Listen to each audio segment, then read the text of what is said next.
if you've got a choice between working for this company and this company, and one company's got a BREEAM excellent building or a BREEAM very good and a rooftop terrace, and the other you've got a burger van down the road and it's really dark and really grim in your office, I think you know which one you'll go and choose.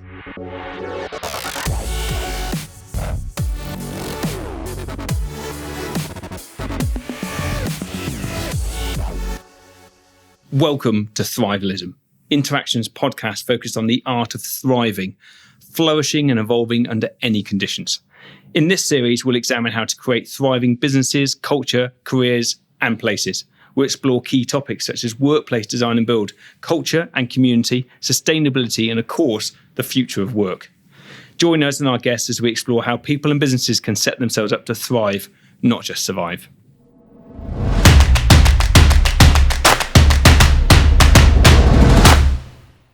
I'm here with Sarah Trahair-Williams, who is Associate Director at Cubex. Cubex have literally changed the urban landscape of Bristol. Best known for bringing the derelict Courage Brewery out of administration, and in the midst of the 2000s recession, it was caused itself by the risk of property funding, and have transformed it into 1 million square feet of mixed-use development and arguably the best office accommodation in the city. It is a perfect example of an organisation that has thrived by embracing challenges. Sarah is passionate about construction, placemaking and communities, and seeing that people are inspired to thrive in the property industry. Sarah, welcome to Thrivalism. Fantastic to have you with us. Thank you. Good stuff. Well, you've recently joined Cubex. That is a business whose culture and vision you must have liked to want to be part of it. What was it that made you want to join? I think for me, one of the things that I found with property is the breadth that you can do. So from how I started out on my placement year working with a contractor, then moved into the consultancy side and always had the itch to go onto the client side. But as a developer, in terms of having almost slightly more control of your destiny, because as a developer, you can do whatever. So it's not a case of you have one niche. If you go to a company like Cubex, where you're only looking at student accommodation, or you're looking at just one niche of property. Whereas with Cubex, it's what do we want to build? Because we've got funding in-house, we've got other funds who we can use, and that's sort of where we are. And I'd also would just say COVID has clearly been very quick for you, because I've definitely been at Cubex for well over a year. Just everyone's kind of forgotten about 2020, so we'll go for yes, recent starts, but let's not count COVID 2020 perhaps. Yeah, so I was thinking about Finsbury Reach, and it feels for lots of people that development is coming to a close because it's obviously been going on for so long. I'm sure it doesn't feel like that inside.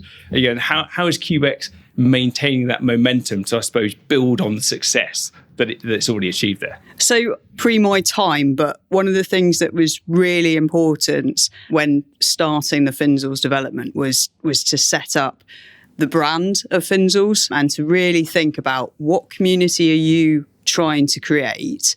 And actually, probably the best way to create a quality community is to brand it, to work out what does it feel like? What are you wanting to say to the outside world? And so I think that's one of the things that is so strong about Finsal's, is it's got a real identity. Sustainable office buildings is obviously something that's massive to us. So you go to Finsal's and you look at the office accommodation down there, they're all BREEAM buildings. They're all built to the highest quality BREEAM at the time. And we will have 2 BREEAM outstanding buildings by the time we complete Halo. So that's important. But then you also go with the quality of the accommodation side we've built and what retail aspects we've wanted to put in terms of food and beverage. We've thought about the quality that we're delivering and the quality of those tenants, and bringing the likes of Granger and Build to Rent to Bristol as a city it's quite important to be progressive and to be modern. And I think that's probably one of the really important things for us.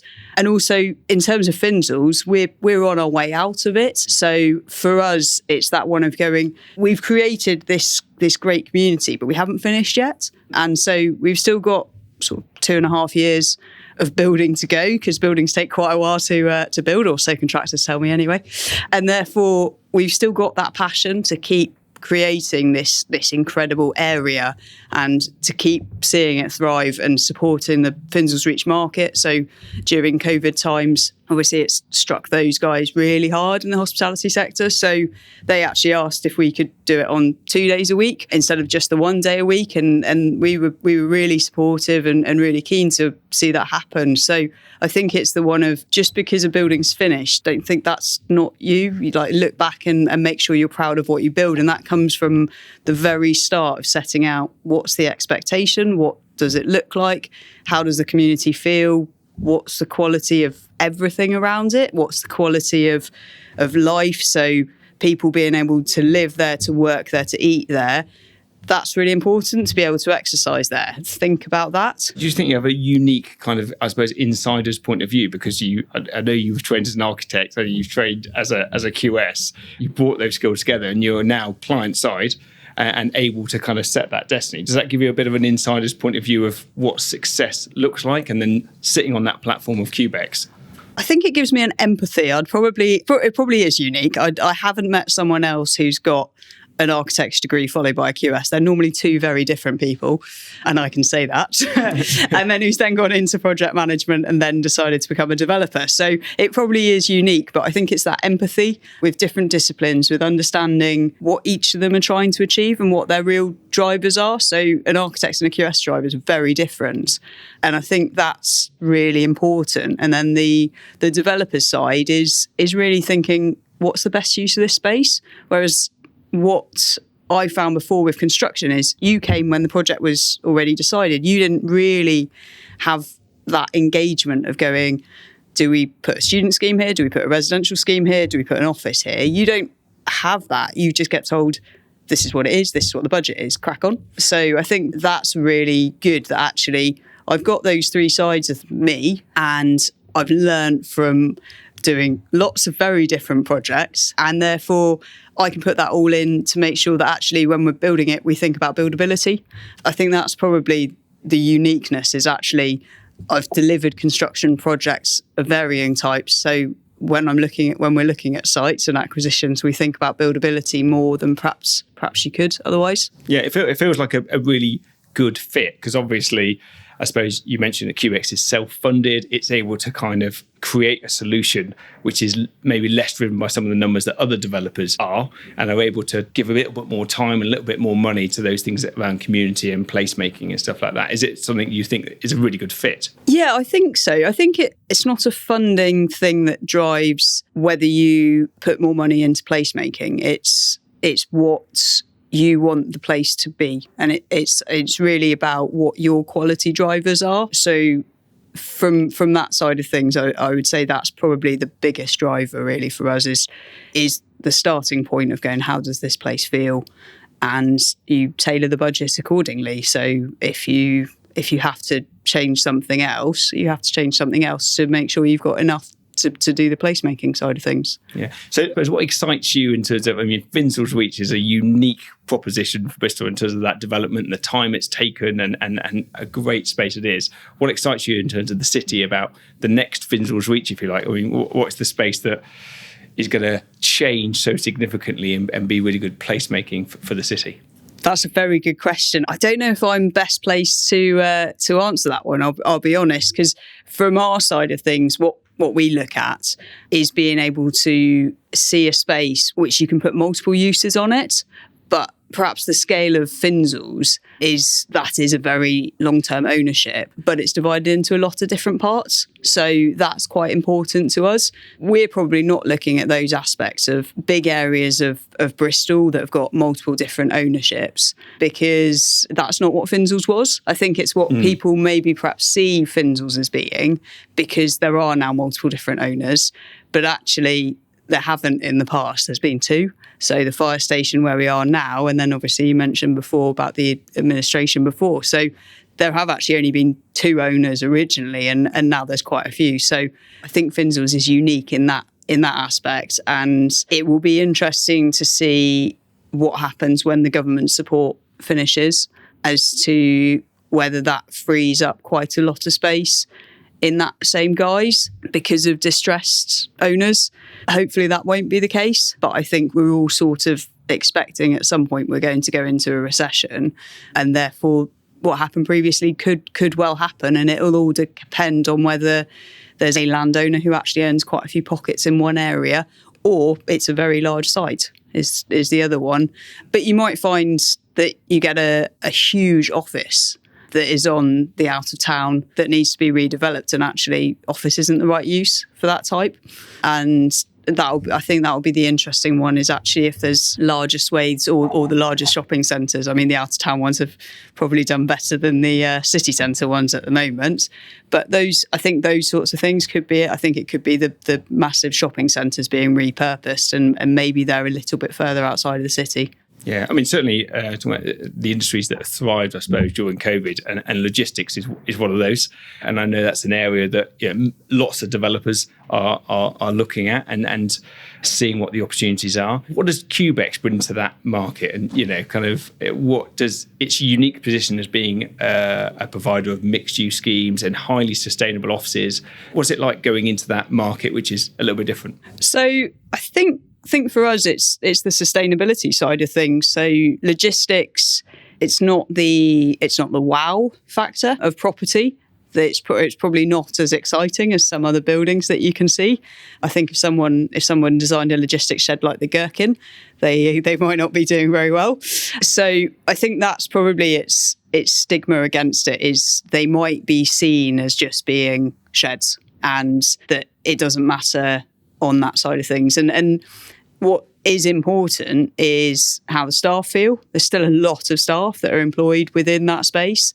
So think about how you're designing the office accommodation for those staff. The obvious one is, if you've got a building, put your office on the south because it gets more light. Don't put it in the north because it's normally on one area. Whereas the perks you get with an office normally is you've got all sides to the building, you've got all corners, but actually that's quite an important, but it's probably not necessarily thought about, of going, what happens to the staff? And then similarly, rooftop terraces, you've got a huge area of rooftop, put photovoltaics and go for the sustainable side of things. There's not that many industrial schemes that are probably 5 years old that are any form of BREEAM rating to them. The likes of Amazon are definitely pushing that very hard now, which is great, because we all need to see the sustainability agenda. I think everyone is now, and that's definitely, all the funds are also pushing it very hard. So that's really important, because that will see the change in the industry, that people will look and they will demand and they will expect it. So for us as Cubex, it's exactly what we've been doing all along, thinking about the sustainability and thinking about the placemaking. That's still got a role in logistics. It's got an avenue, because it's got an avenue everywhere, because wherever people are in a building, that's important. So I think that's really our sell. Does it feel like an unsophisticated market in some respects as it sits now? And is it going to be the place where we're going to see the most innovation and the most change in the landscape as we drive around the outskirts of our cities? And I think you'll see the biggest change from what you saw 5 years ago. I think that's probably what it is. But I think also you might not actually physically see it, because ultimately they still look the same. You've probably still got a box that looks the same. It just performs very differently.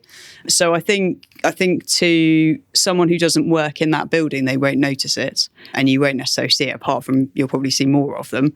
But what you will see is the people who work within them will go to quality. Occupiers will demand it, and ultimately employees, if you've got a choice between working for this company and this company, and one company's got a BREEAM excellent building or a BREEAM very good and a rooftop terrace, and the other you've got a burger van down the road and it's really dark and really grim in your office, I think you know which one you'll go and choose if money is no object, and if they're very similar salaries. Certainly I know which one I'd choose. So I think it's probably less so for those outside it, and much more so for those who actually work in those buildings, and that's really important. Does it feel a little bit like, I suppose, with all of those sectors now, the pressure is coming finally from every part? So from the funders, from the communities, from the employees, from the occupiers, and it's finally all of those pieces aligning that is making the developers react? Or do you think the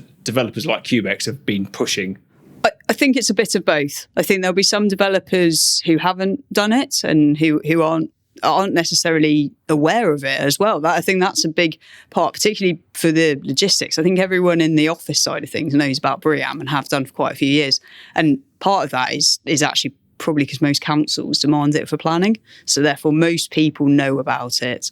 But BREEAM in industrial just hasn't, people don't know about it. I think industrial is quite similar to the house builder market in you know your sector very well. And so if no one else is doing it and you never had to look outside and see what that element was, you wouldn't do it. So I think that's probably more is actually people didn't know something like BREEAM existed. They didn't know how to do the sustainable elements, and that education has happened because it's had to happen. So I think that's more what it is actually people are more aware now of the ways that you can use a standard to improve the quality of your building, because BREEAM's not the be all and end all, and some people view it as a tick box exercise.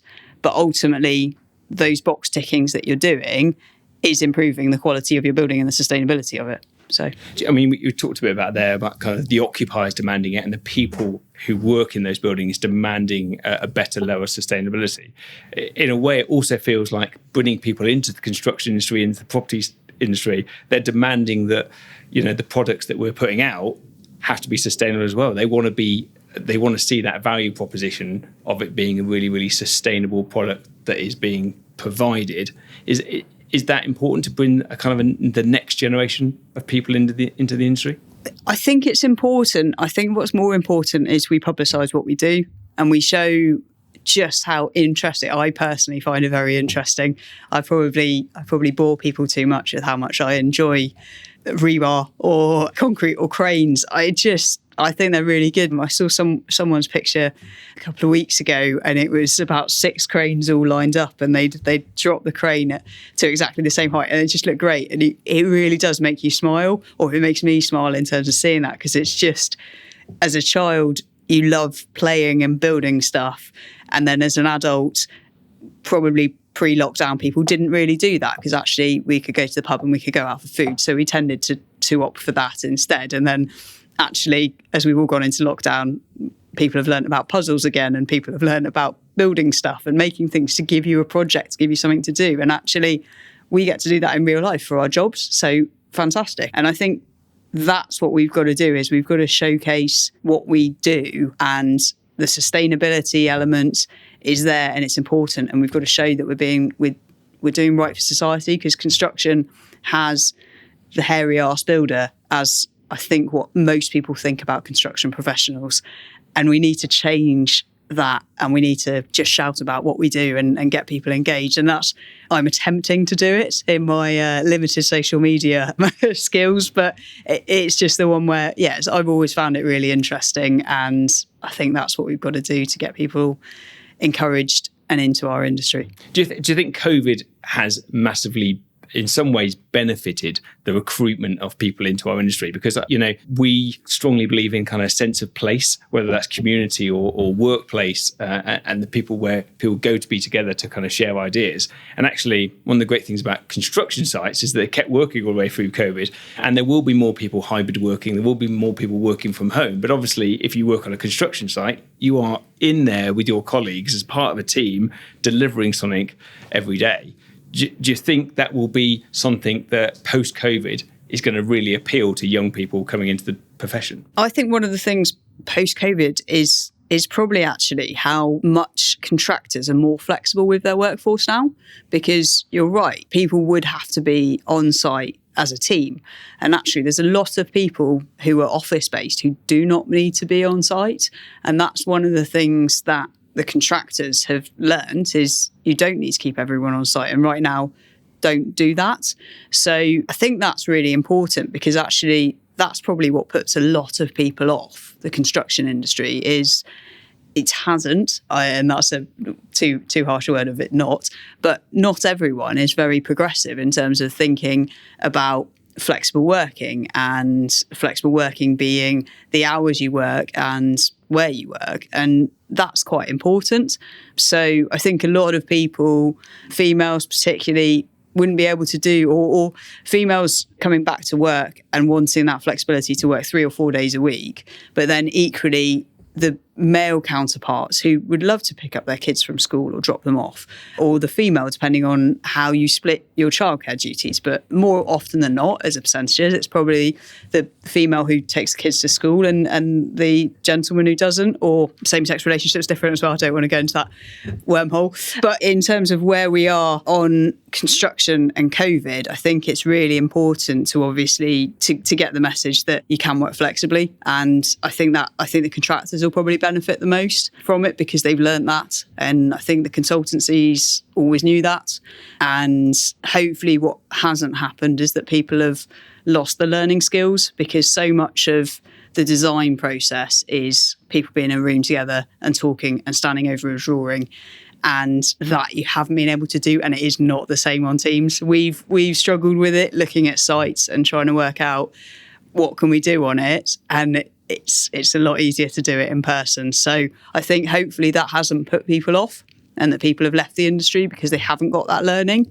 And hopefully the fact that we've suddenly learned that you can be flexible, that also helps. Yeah, it is interesting, isn't it? I think it's quite inspiring to a lot of people who are potentially looking at careers where they may only do stuff online, that you could actually have a real tangible experience being in the construction industry. And yeah, you actually do need to get together, you do need to get to site and things like that. And that is pretty inspiring for lots of people. And hopefully we're going to be able to, I suppose, bring lots of people into the industry.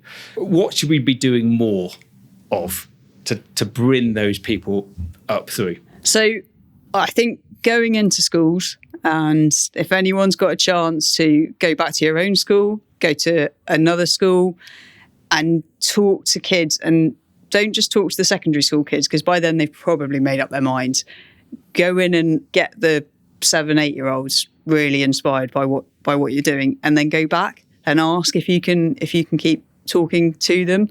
And I think that's important. And I think when we're on site as well, be open to inviting school kids in when you can, when the world opens up, and that you get a variety of people going into the school. Don't just have the one project manager or the trainee QS who doesn't necessarily want to be there, but is going, I better look good in front of my boss. Like, get a range of people, because we've got so many different people who work in construction, and let's use it and let's invest in our marketing. I think we've got a lot of good marketing people now in the industry, but it's a handful of contractors or developers who use marketing, and we're probably still marketing within our own sphere and not necessarily pushing it out further. And I don't know the answer to that, and I would love to know how we can push it out further to those in our sphere. And maybe it is just the fact that you brand your hoarding, and people can then go and look up who that person is, and maybe that helps. But yeah, I think that's got to be the $1 million question. And for me, the first one is schools and youth centres. And there's a big part that can be played by going into the youth centres and talking to those who are less privileged, because I think property is still got a stigma as to who we have coming into it. We've still not got that diversity. And the youth centres are a good source of people who are there who just need some help in getting the confidence, and who need to learn about what we do and see it. I mean, it's not hard to walk through Bristol and find a crane and find a construction site, but then quite often we put scaffolding up in front of it for a reason, but then you can't see it, and then it all comes down and everyone goes, oh, don't have a clue how that happened. So I think we've just got to get out there, and hopefully when we're all out of COVID and everyone is so desperate to speak to people, they'll still be desperate to speak to the youth, and they'll be desperate to speak to those who are wanting to return to work, who have maybe had a COVID break because they've been on furlough for a year, and go, oh, maybe I'll do something else. Absolutely. Yeah. I mean, the future of construction, I think, is something that should excite people, because, it's going to be one of the sort of big industries that's going to be last to be disrupted by technology. There is so much going on, but I don't think it's really seen by the people out there who are coming into the industry. And I think that's going to be a massive attractor for people. What's the bit about technology that's most exciting about construction for the future? As ridiculous as it sounds, I think it's going to be how, for me personally, it's probably less about the technology we put into the buildings and more about the technologies we use to make construction better and more efficient. And some of our processes are still done sort of manual handling.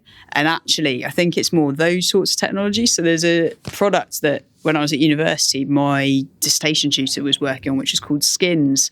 And one of the things that they had was basically you put on a pair of gloves and you were able to feel what it was like to have white finger vibration. So if anyone's ever held their DIY power tool too long and realised that actually then their fingers have gone numb. Well, for construction workers, actually they can do that and then they've permanently damaged their fingers. And that technology I thought was absolutely fascinating, as that's a great way of really explaining what the implications of you repeatedly doing something that you shouldn't, that you don't notice at the time because it doesn't affect you at the time, but in 5 years' time, that's going to really affect you and it's going to affect you for life. So I think those sorts of processes where actually it shows people what the implications of them not following something could be on them personally in their life, I think those could be really good. And similarly, the things that help people do their job easier. So in terms of laying curbs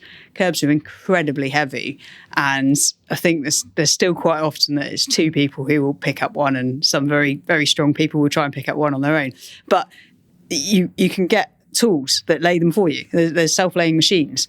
Well, great, because actually that's just saving someone's back. And I think that sort of technology is probably what's going to be the most exciting for those coming into the workforce, because it makes construction more accessible. Well, cool. Well, I mean, great that you're out there talking to people, inspiring the next generation. You know, we definitely want to have a more diverse workforce in construction and property in general. It's definitely something we want to see more of. I suppose if I was going to close, an interesting question for you, other than the fact that I'm really sharing your excitement about rebar because I'm a civil engineer by trade. Post-COVID prediction, most likely to be wrong? Oh, the office is dead. But I don't think that was a post-COVID. I think that was 6 months in, 9 months in, and then 12 months in, everyone went, "No, get me back to the office." So I think it's going to be how much people use the office, and I think everyone's desperate to get back, and it's people are just going to go to the best space that they've got. Absolutely. And it's going to be, that flight to quality. And that's where we're going to see that, the best quality spaces, whether that's offices, leisure, retail, logistics. It's going to be fantastic. I would agree. Yeah. Cool. Super. Well, thanks very much for having me. Thank you, Sarah. Appreciate it.